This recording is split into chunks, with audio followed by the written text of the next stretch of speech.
Harold Halibut is the recent debut game of German indie studio Slowbros.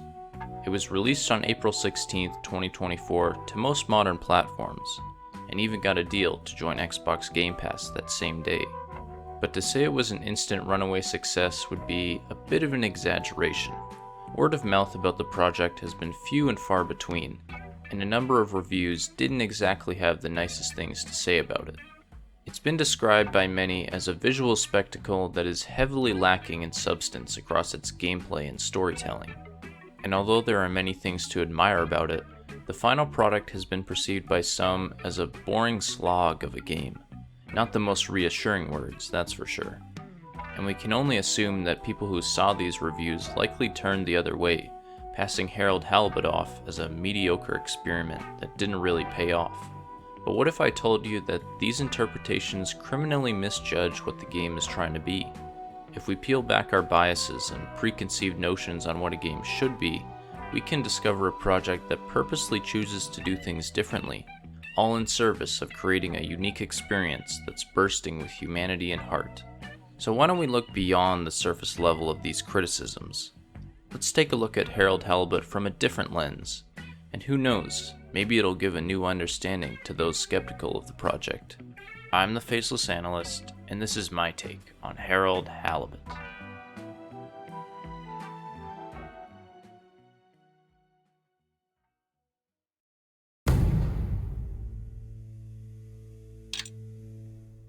So before getting into the larger discussion about this game, let me give you a bit more context as to what Harold Halibut is.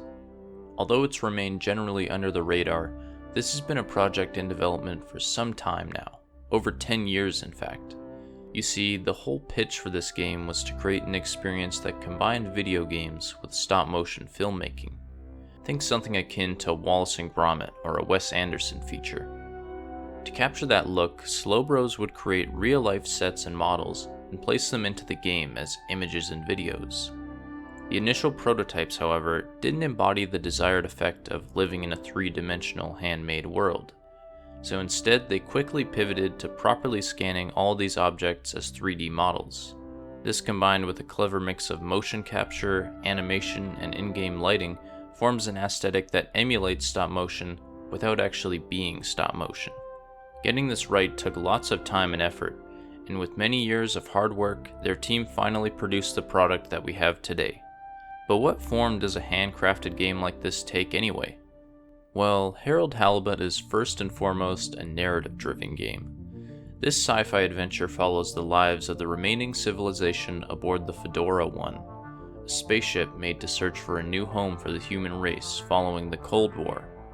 But after crashing into the ocean of an unknown planet, these people were forced to find refuge in the ship's remains. Many years later, the ship has been converted into a comfortable living space, as inhabitants hope and wait for the day that they can leave the planet and find home above the surface. And that brings us to our titular main character, Harold Halibut. He's the ship's handyman, helping the science department as well as other individuals across the Fedora.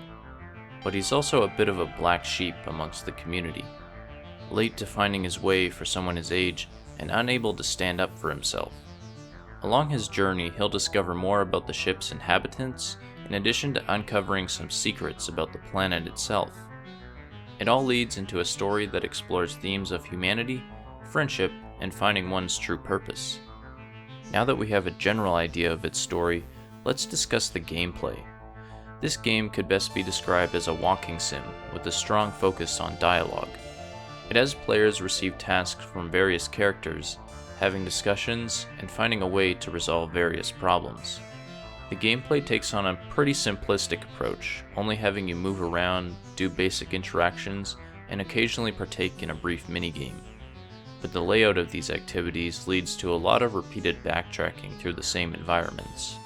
And now would be a good time to discuss one of the game's most common critiques. Its harshest critics all seem to agree that this repetition of going back and forth gets boring quickly and seems to worsen the experience substantially. Now, your tolerance for this will vary depending on what type of player you are, but what I'd like to answer is, what's the reason for this constant back and forth? Well, one purpose I believe this fulfills is to enhance its immersive factor. The everyday life of Harold is pretty mundane and not the most pleasant compared to some. His task of helping others isn't always exciting, and it doesn't help that his efforts are often overlooked by many of the characters. Oh, Harold, you can be such a killjoy sometimes. But by experiencing what Harold's day-to-day life is like, we begin to empathize with him, understanding why he lacks purpose and desires for more in life. It creates for a deeper character study, utilizing the medium of games to build a mutual bond between player and character. And eventually, the story does get rolling. Previously menial tasks turn into grander ones, with higher stakes in the plot and a lot more intrigue. As the plot thickened, I found myself pondering more and more in these back and forth runs. It started as a simple romp, but eventually it turned into a great time for reflection, thinking lots about what might happen next and what role these characters might take. And if I wasn't pondering something along my travels, I was admiring the art direction, because good lord, this game is beautiful. I already mentioned the way in which its art was achieved, but seeing it in action is a whole different beast entirely. Even though the real-life objects have all been digitalized, you can still spot every little detail of handmade care. With every brushstroke and carving on display, it makes the world feel truly alive in a way we've never quite seen before in video games.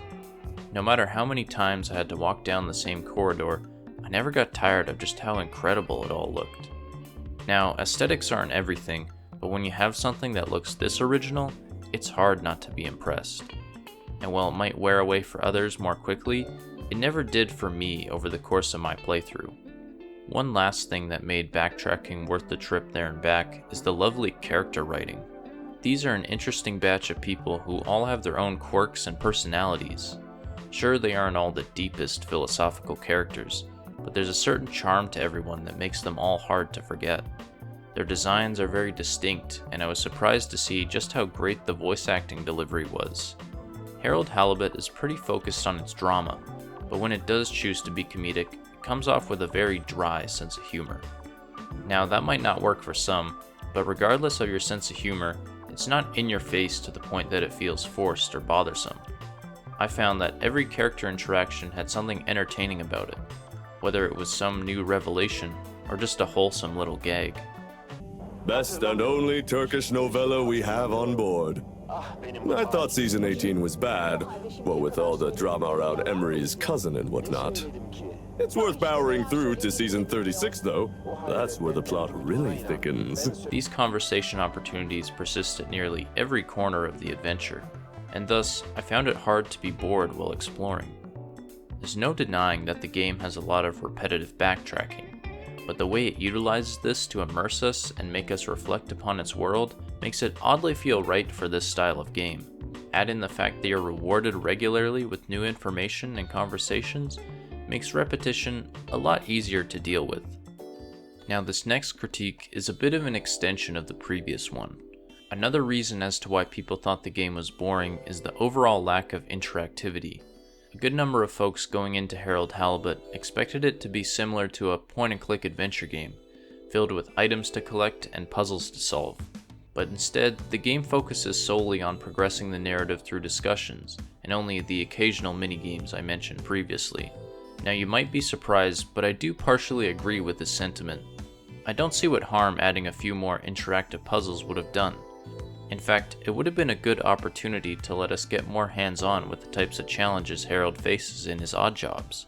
That said, these omissions didn't bother me to the point that it made the experience worse. In fact, this is one design choice which was directly addressed by the developers themselves. In an interview with Xbox Era, the game director states, "The whole project started because we wanted to tell a deep and engaging story, and we had the feeling that classic point-and-click adventure puzzle solving kinda slowed down the pace of the story experience we actually wanted to create." And I think that's a fair concern to have. One thing you see a lot in classic adventure games are confusing puzzles that run on very absurd logic. These can detract from the enjoyment and bring a really good story down to a screeching halt. Not to say that there isn't a way to do it right with clever and methodical design, But for a studio's first project, I understand not wanting to run the risk of ruining your story with annoying and gimmicky puzzles. Another response I've seen tossed around in relation to its lack of interactivity is that the game should have just been a movie or a miniseries. But that just simply doesn't make sense in my eyes. First off, condensing the story into a movie would remove a lot of its depth that the game includes, and would frankly throw the pacing into a complete frenzy. And turning it into a show, while doable, kind of undermines Harold Halibut's more unique aspects. One amazing thing about video games is that no matter how much control you have over the narrative, there's always a greater chance that you'll connect with your character. Something about being in the shoes of Harold makes me feel like it's my responsibility to make other people's lives better. And that control also allows for little choices to be made, like who you really want to spend your time with. I again won't spoil anything major here, but there's some truly magical moments in this game that I don't think I would have appreciated as much if I didn't experience it with a controller in my hand. While I do wish there was a bit more to interact with in this game, it never impacted my overall enjoyment. And it goes to show that sometimes sacrifices need to be made if it's in service of a greater vision.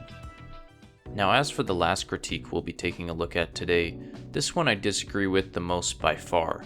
That being that the storytelling is lackluster because of its slow pacing. I personally believe that this take completely misunderstands the unique path that this game chooses to explore. There's a bit of a general belief from some that storytelling should always be centered around the big picture events of its world. And while that can be exciting, it may also come with the byproduct of removing intimate human moments. So Harold Halibut chooses to avoid that issue by making the smaller parts of their world the focal point, as opposed to the bigger things surrounding it. And as a result, you don't get as many epic action-packed set pieces, but you get an emotional core that remains the prominent force throughout the whole adventure. And that's where we get to the core thing that holds the entire package together, that being its unabashedly human heart. It's incredibly rare to find a game that feels quite as human as Harold Halibut, because every aspect about it expresses something about the love which can permeate from the human soul. Harold spends most of his time completing odd jobs for the Fedora's residents, but you soon start to notice that all of these tasks reveal more about the details of the character. What starts off as little acts of kindness turns into effectively uniting a community who's struggling to embrace aspects of their humanity.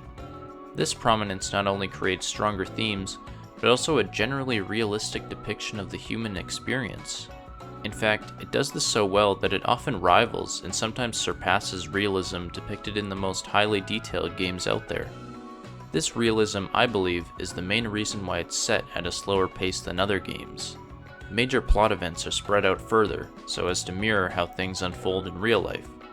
Not every moment of life is filled with the most crazy and out there event. And while that may sound like a boring way of going about things, it pivots your focus towards important smaller things that we take for granted in life. The people that we won't always have forever, and the things that we have the opportunity to do. One thing I really noticed in my playthrough was that every time something big did happen, it caught me off guard. The expectation of doing ordinary jobs puts you in a mindset that the developers utilize to surprise you in the best ways possible. So while the storytelling can be slow-paced, it's also done with a purpose. It takes the time it needs to build towards important moments, and the extra time it provides helps explore its themes with proper depth, leaving a much greater impact on the player.